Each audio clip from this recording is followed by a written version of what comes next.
Russian President Vladimir Putin now saying he intends to recognize two Russian-controlled separatist regions in eastern Ukraine as independent. This move seen as an escalation in a potential Russian invasion of Ukraine, with NATO allies condemning the moves and the U.S. putting in place targeted sanctions, the White House saying it will announce additional measures. Today, the U.S. National Security Team meeting at the White House, images showing General Mark Milley, Secretary of State Tony Blinken, and VP Kamala Harris all arriving for the high-level conversations. We never give up hope on diplomacy until the missiles fly or the tanks roll. U.S. officials telling ABC News they believe Russian tactical commanders have been told to be prepared for orders to invade. U.S. officials writing to the UN that if an invasion takes place, Russia could target specific Ukrainians for assassination or prison camps, including vulnerable populations. Nearly every side of the Ukraine border now enclosed by more than 150,000 Russian troops, according to U.S. officials.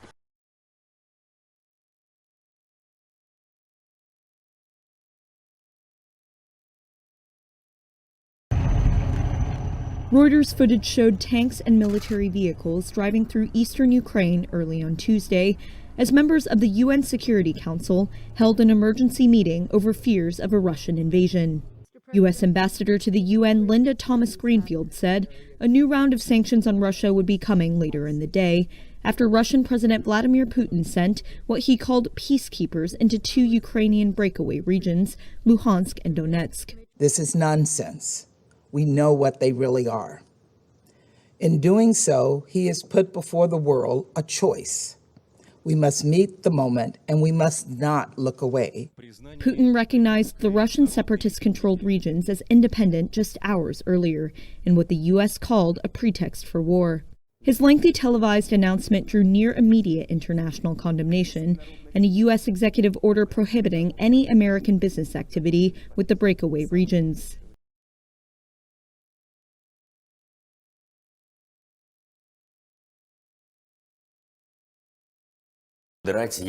Ukraine definitively qualifies actions of the Russian Federation as a violation of the integrity and sovereignty of the territory of Ukraine. All the responsibility for the consequences of these decisions rests on the political authorities of Russia. Recognition of the independence of the occupied regions of Donetsk and Luhansk regions means unilateral withdrawal of the Russian Federation from the Minsk Agreements and disregard of the decisions made in Normandy format.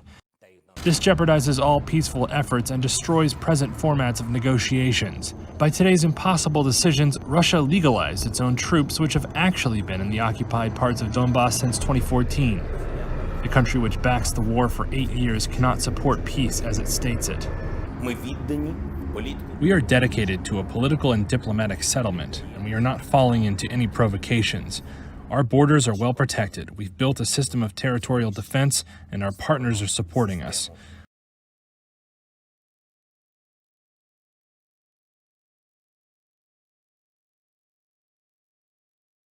It was the first visit by an Iranian president to Qatar in a decade. Ibrahim Raisi's arrival to Doha on Monday was also his first trip to a Gulf country since becoming president. Whilst Doha and Tehran have strengthened their bilateral relations in recent years, Iran has found itself diplomatically and even militarily at odds with other Gulf countries, particularly Saudi Arabia and the United Arab Emirates. But in a sign of a possible shift in regional diplomacy, President Raisi stressed his keenness to improve ties with other Gulf Cooperation Council members.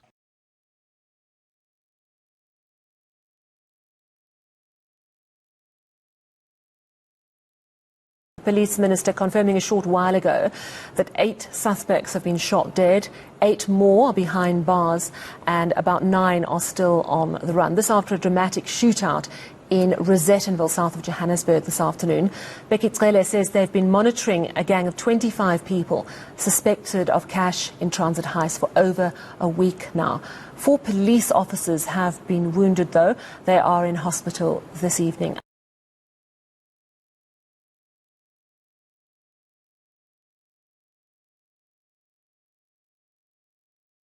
At least 59 people were killed, while more than 100 others were left injured when a strong explosion went off near a gold mining site in southwestern Burkina Faso on Monday afternoon.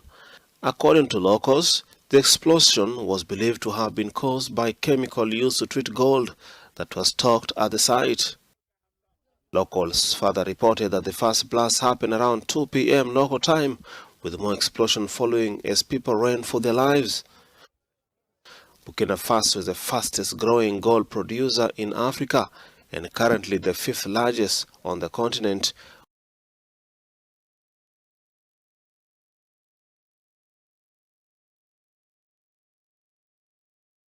At least 11 people died after the vehicle they were travelling fell into a gorge in Champawat district of Uttarakhand.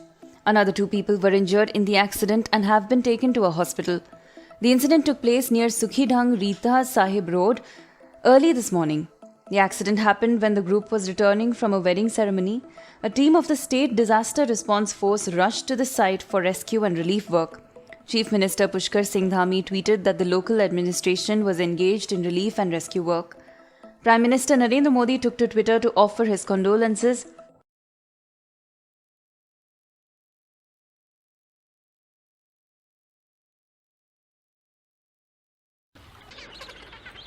Flying over penguins and glaciers in Antarctica over the next 10 years will be Australian-funded drones and helicopters.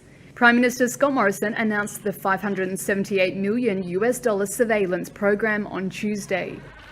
It will put eyes on Antarctica to monitor everything from climate change to security concerns. It comes as China steps up its presence in the frozen continent.